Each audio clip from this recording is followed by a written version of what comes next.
The Genesis Mint is hands down the coolest thing you will see on display at the 2019 New York International Auto Show. It's a take on a small luxury car for the city. Jonathan Gitlin. It's a three-box design, and the wheels have been pulled right to the car's corners to maximize space on the inside. Jonathan Gitlin. Despite the car's diminutive size, the inside is extremely spacious for the two occupants. And sumptuously appointed, too. Jonathan Gitlin. The doors for humans open normally, but the doors for the cargo space behind the seats are a little more dramatic. Jonathan Gitlin. However, they're also incredibly practical for the city, where people park along the street. Jonathan Gitlin. Genesis G-Matrix design shows up in the hinge. Jonathan Gitlin. And again in the wheel spokes. Jonathan Gitlin. And again on the pedals. Round 1 on the left is not actually a pedal. EVs don't have clutches or manual gearboxes, it's a footrest. Jonathan Gitlin. The charging port. This might need some kind of cover in a production version. Jonathan Gitlin. The car obviously won't work for everyone, but for city dwellers that don't need a backseat, it seems ideal. I'm serious, if they build this car I want to buy one with my own money. Jonathan Gitlin. As we detailed on Monday, this year's Shanghai Auto Show has been the place to be if you want to see car designers' ideas for future electric cars. But not everyone chose China as the place to reveal their electric concept cars. Genesis thinks the Big Apple is a better place to make an annual statement. In 2017 it was the GV80, a hydrogen fuel cell EV that was the first clean sheet design for the new Korean luxury brand, and a vehicle that seems a lot more plausible now that we've driven Hyundai's Nexo. Last year, we got the Essentia, an electric hypercar that will almost certainly remain nothing more than a concept. Now, for the third year in a row, Genesis has stolen the New York International Auto Show, this time with the Mint, its take on a small luxury battery EV. Forget an electric car for the masses, this one is for a niche within a niche, the city dweller who only needs 2 seats but still wants cargo space, plus the added drama of scissor doors and a leather-lined interior that looks like it belongs in a coach-built Bugatti from the 1930s.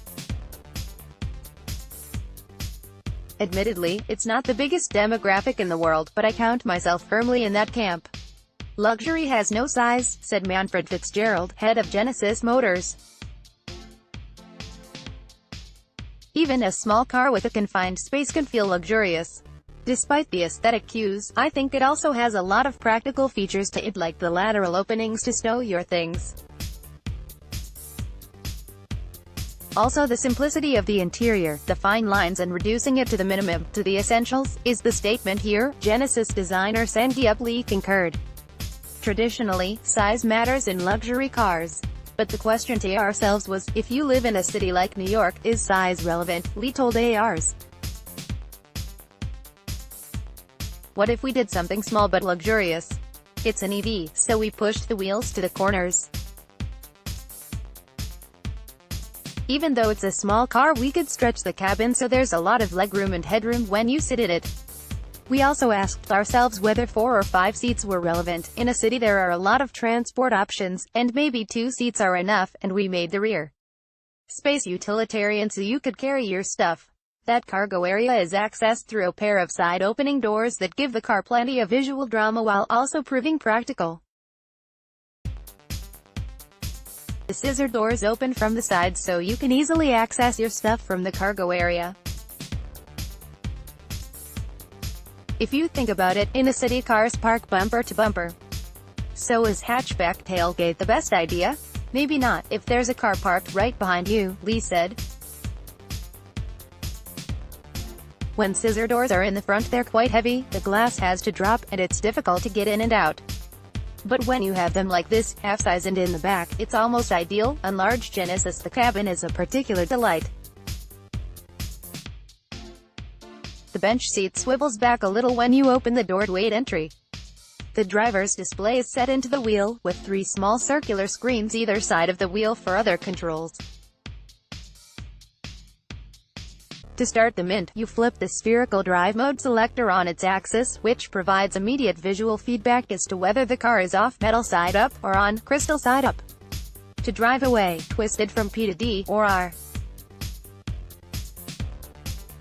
Behind the two seats, stretchy black netting provides a way of securing cargo, and it's simple to get to thanks to the huge side openings. My favorite elements are the pedals and the footrest, the one on the left, which use Genesis matrix design and leather to add a touch of Art Deco flair. No real technical specs exist for the Mint, but don't rule out a production version. When I asked Fitzgerald if that might include some of the more extrovert design details, he responded enthusiastically, "I would like to see all of them make it, and I will definitely fight for it. I don't know if I'll win, but I'm going to fight to have this on the street just the way it is. Genesis, if you make this car a reality, you will have my money." Listing image by Jonathan Gitlin. Let's block ads. Why?